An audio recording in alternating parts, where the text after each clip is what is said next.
दोस्तों स्वागत है आपका हमारे इस वीडियो में। क्या आपको लगता है कि हाई कोर्ट या सुप्रीम कोर्ट जब कोई ऑर्डर प्रोनाउंस करता है या कोई हियरिंग कंडक्ट करता है, क्या उस वक्त उन जजेस को, इतने लर्नड जजेस होते हैं, क्या उनको इमोशनल होना चाहिए? क्या इमोशनल होकर उनको कुछ भी गवर्नमेंट के अगेंस्ट या किसी इंडिविजुअल के अगेंस्ट बोलना चाहिए? इसके बारे में अभी सुप्रीम कोर्ट ने कुछ ऑब्जर्व किया है, उसी के बारे में हम इस वीडियो में डिस्कस करेंगे। सुप्रीम कोर्ट ने बोला off the cuff remarks not related to a case may be avoided by जजेस। तो अभी फिलहाल कोविड के टाइम में काफ़ी केसेस जो हैं सुप्रीम कोर्ट में और हाई कोर्ट में फाइल किए गए रिलेटेड टू कोविड की वैक्सीनेशन को लेके, या फिर कोई भी मेजर जो है गवर्नमेंट अगर नहीं कर रही है उनको लेकर। तो बहुत सारे हाई कोर्ट्स ने काफ़ी स्ट्रॉन्ग जो है जजमेंट्स में, और या फिर इवन जो ऑब्जर्वेशंस रही हैं हाई कोर्ट्स की, वो बहुत ही स्ट्रिक्ट रही है। कई हाई कोर्ट ने बोल दिया कि गवर्नमेंट काम नहीं कर रही, गवर्नमेंट के ऑफिसर्स काम नहीं कर रहे हैं। मद्रास हाई कोर्ट ने बोल दिया कि इलेक्शन कमीशन की वजह से ही सारा ये कोविड की सेकंड वेव आई है, जितने इतना ज़्यादा प्रॉब्लम क्रिएट कर दी है। दिल्ली हाई कोर्ट ने बोल दिया कि गवर्नमेंट जो है, सेंट्रल की गवर्नमेंट भेदभाव कर रही है दिल्ली के साथ या बाकी गवर्नमेंट्स के, स्टेट गवर्नमेंट्स के साथ। तो काफ़ी ज़्यादा स्ट्रॉन्ग क्रिटिसिज्म जो है हाई कोर्ट्स की जजमेंट के ऊपर हुआ है। तो ये मामला सुप्रीम कोर्ट गया। सुप्रीम कोर्ट में वहाँ पर फिर सुप्रीम कोर्ट के जो जजेस हैं उन्होंने बोला कि हाई कोर्ट को रिस्ट्रेन करना चाहिए ऑफ द कफ रिमार्क्स जिनका केस से ज़्यादा लेना देना नहीं है। जजेस को नहीं चाहिए कि वो ऐसे रिमार्क्स दें, क्योंकि उससे क्या होता है कि पूरा इंडिया जो है इस टाइम बहुत ज़्यादा प्रॉब्लम में है, और जजेस के ऐसे रिमार्क्स आने से स्टेट गवर्नमेंट्स भी, सेंट्रल की गवर्नमेंट भी, उनके ऑफिसर्स भी काफ़ी डीमोरलाइज हो जाते हैं। काफ़ी एफर्ट वो डाल रहे हैं, ठीक है, वो एफर्ट जो है अभी पूरा नहीं दिख रहा है या पूरा काम नहीं कर पा रहे हैं वो, बट स्टिल जितने भी ऑफिसर अपने दिन रात के काम में लगे हुए हैं उनको काफ़ी ज़्यादा ये चीज़ें जो है, इस तरह के रिमार्क्स जो है डीमोरलाइज करते हैं। तो यही कंटेक्स्ट रहा है। सू मोटो एक हियरिंग चल रही है कोविड-19 के केसेस पे सुप्रीम कोर्ट में, और वहां पर सुप्रीम कोर्ट ने बोला ऑफ द कफ रिमार्क्स जो है not related to case can be avoided by the जजेस। ये ऑब्जर्वेशन आई है 3 जजेस बेंच से, DY Chandrachud ji, L Nageswara Rao and Ravindra Bhat. ये 3 जजेस की बेंच है जिन्होंने सू मोटो एक केस ले रहे हैं जहां पर वो देख रहे हैं कि सप्लाई जो है असेंशियल मेडिसिन की, ड्रग्स की, वैक्सीन डिस्ट्रीब्यूशन की, वो ठीक है या नहीं है।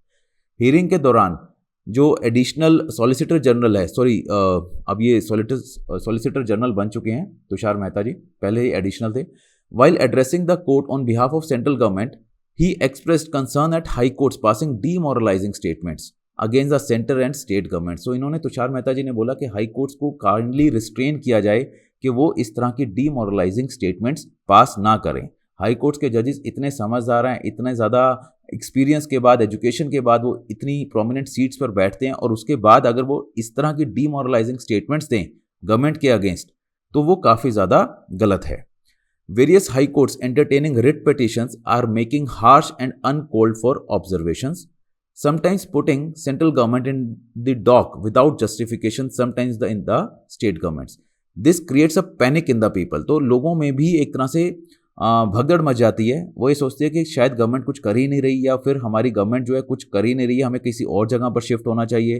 तो काफ़ी ज़्यादा पैनिक क्रिएट हो जाता है। It has a serious demoralising impact on those working on the ground fire fighting Covid. तो जो भी ऑफिसर्स ग्राउंड लेवल पे काम कर रहे हैं उनको काफ़ी ज़्यादा ये चीज़ पिंच करती है। तो सुप्रीम कोर्ट में बोला, जो ये मेहता जी हैं, इन्होंने बोला कि आप जुडिशियल फैमिली के कर्ता हैं। कर्ता जैसे हिंदू अनडिवाइडेड फैमिली में होता है सबसे सीनियर मेंबर जो होता है फैमिली का, कि आप कर्ता है और आपको उस कर्ता के नाते इस इशू को एड्रेस करना चाहिए। तो इस पर जस्टिस चंद्रचूड़ ने बोला जजेस ड्यूरिंग डिस्कशन से things to elicit things from a lawyer, कि लॉयर से पूछने के लिए जजेस जो है डिस्कशन करते हैं।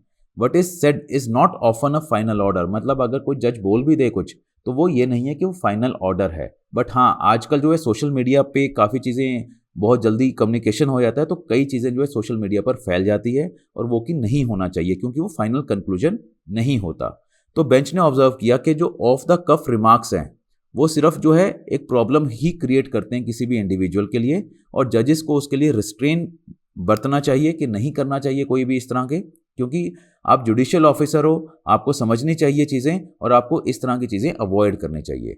इस पर जस्टिस रविंद्र भट्ट ने भी बोला कि काफ़ी चीज़ें जो है स्ट्रेसफुल है आजकल, लोकल कंडीशन, हो सकता है हाई कोर्ट के जजेस जो है इमोशनल हो जाते हैं हियरिंग के वक्त, और इस तरह के स्ट्रॉन्ग रिमार्क्स जो है पास करते हैं। बट हमें स्ट्रॉन्ग होना चाहिए, हमें फ्रेजाइल नहीं होना चाहिए, और ऑफेंडेड फील नहीं करना चाहिए।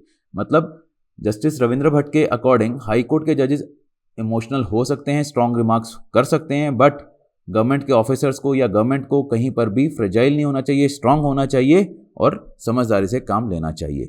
तो बस यही एक छोटा सा डिस्कशन था कि क्या ये सब चीज़ें ठीक है जो इतनी स्ट्रांग क्रिटिसिज्म हो रहा है गवर्नमेंट का या नहीं हो रहा है, राइट। इसके बारे में आप कमेंट बॉक्स पे लिख भी सकते हैं, डिस्कस भी कर सकते हैं। जो लोग जुडिशरी के लिए प्रिपेयर कर रहे हैं या फिर यूपीएससी सिविल सर्विसेज के लिए प्रिपेयर कर रहे हैं, उनको एक व्यू पॉइंट भी मिल सकता है यहाँ पर, वो सोच सकते हैं। और जब वो आंसर लिखेंगे अपना फाइनल के जब एग्जाम होंगे, तो वहाँ पर इस वीडियो के भी कुछ कंटेंट वो ले सकते हैं, राइट। तो कमेंट सेक्शन में लिखिएगा कि क्या आपका व्यू है इस तरह के इशू के बारे में। Thank you.